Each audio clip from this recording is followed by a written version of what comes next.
ಬಂಧುಗಳೇ ನಮಸ್ಕಾರ.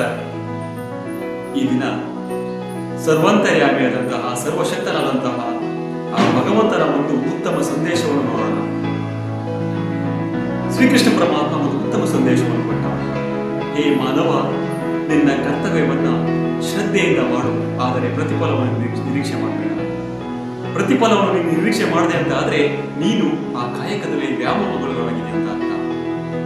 ಅಂದ್ರೆ ತಾತ್ಪರ್ಯ ಬಂಧುಗಳೇ, ನಾವು ನಮ್ಮ ಕರ್ತವ್ಯವನ್ನಷ್ಟೇ ಮಾಡಬೇಕಂತೆ, ಪ್ರತಿಫಲದ ನಿರೀಕ್ಷೆಯನ್ನ ಪರಮಾತ್ಮನಿಗೆ ಬಿಡಬೇಕಂತೆ. ಇದು ಆ ಗೀತೆಯ ಸಂದೇಶವೂ ಕೂಡ. ಹಾಗೆ ಬಸವೇಶ್ವರರು ಒಂದು ಉತ್ತಮ ಸಂದೇಶವನ್ನು ಕೊಟ್ಟರು. ಹೇ ಮಾನವ, ಕಾಯಕವೇ ಕೈಲಾಸ.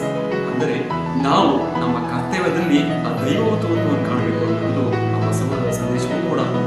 ಆದ್ದರಿಂದ ಮಾನವರಾದ ನಾವೆಲ್ಲರೂ ನಮ್ಮ ಕಾಯಕವನ್ನ ಪ್ರಾಮಾಣಿಕವಾಗಿ ಸತ್ಯತೆಯಿಂದ ಮಾಡೋಣ ಎನ್ನುವುದು